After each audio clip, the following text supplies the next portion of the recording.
আসসালামু আলাইকুম, কেমন আছেন সবাই? আশা করি আল্লাহর রহমতে সবাই ভালো আছেন। আলহামদুলিল্লাহ, আমরাও ভালো আছি। আজকে দেখাবো শাহি লাড্ডু। আর এই শাহি লাড্ডু বা নাড়ু আপনারা যে নামেই ডাকেন, তো এটা কিন্তু অবশ্যই শাহি ফ্লেভারটা পাবেন। আর এই লাড্ডুটা কিভাবে তৈরি করতে হয়, কতটা সহজে, সব আপনাদের সাথে বলবো, তাও আবার চাউলের গুঁড়া দিয়ে। তো অবশ্যই ভিডিওটা শেষ পর্যন্ত দেখবেন। এখানে আমার একটা নারকেল লাগবে, আর নারকেলটা আমি এভাবে করে কুড়িয়ে নিয়েছি, খুবই ছোট ছোট দানা করে কুড়িয়ে নিয়েছি। আর আপনারা এখানে চাইলে হাফটা নারকেল দেবো দিতে পারেন, আমি একটা দিচ্ছি কারণ স্বাদটা একটু বেশি ভালো আসার জন্য। আর বাজারের যে চাউলের গুঁড়াটা, মানে যেটা দিয়ে আমরা পিঠা তৈরি করি, সেই চাউলের গুঁড়াটা নিয়ে নিলাম এখানে 250 গ্রাম মতো। ডিপ ফ্রিজে ছিল আমার রাখা, তাই এরকম দলা হয়ে গিয়েছে, আমি এটা ভেঙে নিচ্ছি। আর হচ্ছে লাগবে গুড়, তো এখানে আমি নিয়েছি খেজুরের পাটালি, 500 গ্রাম মতো পাটালি নিয়েছি।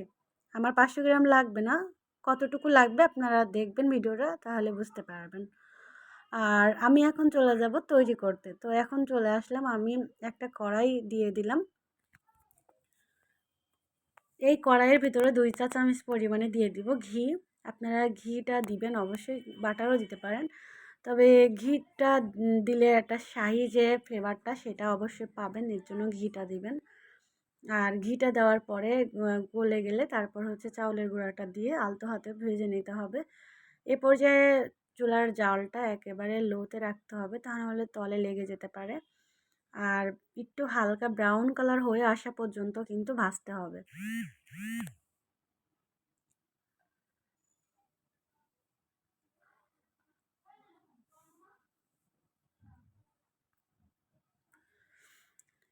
তো আমার কিন্তু ব্রাউন কালার হয়ে আসছে, দেখে বুঝতে পেরেছেন হয়তো।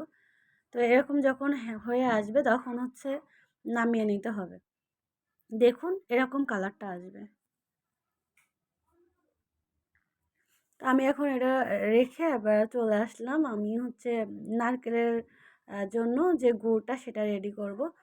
তো আমি এখানে এখন ফার্স্ট আমি দিয়ে দেব 2টা এলাচ, আর এলাচ হচ্ছে এভাবে করে ফাটিয়ে নিয়েছি আমি।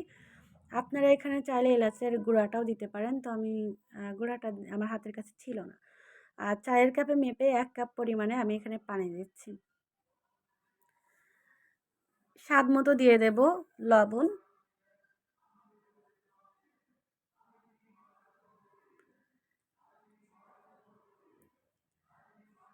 আমি গুড়গুলা এভাবে করে ভেঙে নিয়েছি, আমার এখানে গুড় রয়ে গেছে 300 গ্রাম মতো। আর গুড়টা কুড়িয়ে নেওয়ার আসলে কোনো দরকার নেই, কারণ যেহেতু পানির ভিতরে দিলে গুড়টা এমনিতেই কিন্তু গলে যাবে, এর জন্য একদমই হচ্ছে কোনো দরকার নেই কুড়িয়ে নেওয়ার। তো এরকম বলক আসবে যখন, তখন কিন্তু দিয়ে দেব নারকেল কোড়ানোগুলা। তো এরকম কিন্তু বলক আসতে হবে, তারপরে দিতে হবে। আর আমি এখানে লিকুইড দেব না, দেব হচ্ছে গুঁড়া দুধ 1/2 কাপ পরিমাণ। তো আপনারা যদি লিকুইড দুধ দিয়ে করতে চান তাহলেও স্বাদটা কিন্তু অসম্ভব ভালো আসবে।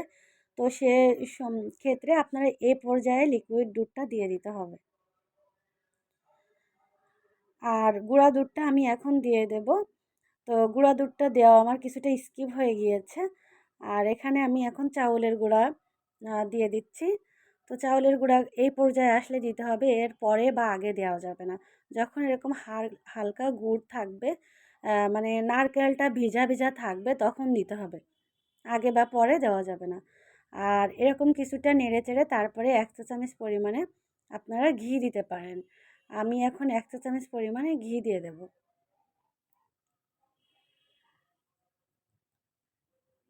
আর ঘিটা দেওয়ার পরেও কিন্তু ভালোভাবে নেড়েচেড়ে নিতে হবে। আর এটা হচ্ছে একেবারে শুকিয়ে আঠালো ভাবটা না আসা পর্যন্ত কিন্তু নাড়তেই থাকতে হবে। আপনারা হয়তো বা স্ক্রিনে দেখে বুঝতে পেরেছেন ইনশাল্লাহ, যে এরকম যখন হয়ে আসবে কড়াই থেকে দেখুন লেগে লেগে মানে উঠে উঠে আসছে, একটু লেগে থাকছে না, তখন কিন্তু নামিয়ে নিতে হবে। আর নামিয়ে ঠান্ডা করে তারপরে আমরা নাড়ু বা লাড্ডুগুলো তৈরি করতে যাব। তো আমি এখন নামিয়ে নিচ্ছি। তো আমি কিন্তু চলে আসলাম লাড্ডুগুলা তৈরি করতে। আর হাতে সামান্য পরিমাণে ঘি মাখিয়ে বা তেলটা মাখিয়ে নিতে পারেন। তো আমি বলবো ঘি মাখিয়ে নেবেন, তাহলে ফ্লেভারটা অনেক সুন্দর আসবে। আর এভাবে করে 2 হাতের তলা দিয়ে এভাবে করে গোল গোল করে নিলেই হবে। এটা কিছুক্ষণ রেখে দিলেই কিন্তু শক্ত হয়ে যাবে। ভিতরে একটা জুচি ভাব থাকবে আর উপরটা শক্ত হয়ে যাবে। এটা কিন্তু অসম্ভব মজার হয় খেতে। মানে কতটা মজার হয় আমি আসলে বললে হবে না। আপনারা বাসায় একবার হলেও ট্রাই করবেন ইনশাল্লাহ, তাহলে বুঝতে পারবেন। আর হাতে বারবারই এরকম ঘি মাখিয়ে মাখিয়ে নিয়ে তারপরে লাড্ডুটা তৈরি করবেন। এই শাহী লাড্ডুটা আমি আমার মেজো মামানির কাছ থেকে তৈরি করা শিখেছিলাম। কারণ আমরা যখন কুষ্টিয়াতে যেতাম বেড়াতে তখন কিন্তু মামানি এগুলো তৈরি করে মানে খাওয়াতেন আমাদের। আর আমি যেদিন ফার্স্ট তৈরি করেছিলাম সেদিন আমি জানতাম না এতটা ভালো লাগে।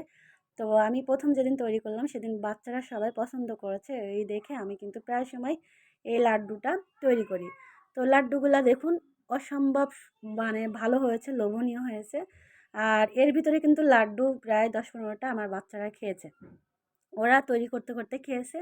ওদের অসম্ভব পছন্দের আর আমারও খুবই ভালো লাগে। তো আপনারা অবশ্যই ট্রাই করবেন।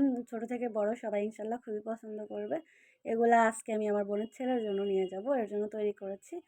আর ভিডিওটি আপনাদের কেমন লেগেছে অবশ্যই কমেন্ট করে জানাবেন। আর ভিডিওটি ভালো লাগলে লাইক, কমেন্ট, শেয়ার আর সাবস্ক্রাইব করতে একদমই ভুলবেন না। সবাইকে ধন্যবাদ। আজ এ পর্যন্ত। আল্লাহ হাফেজ।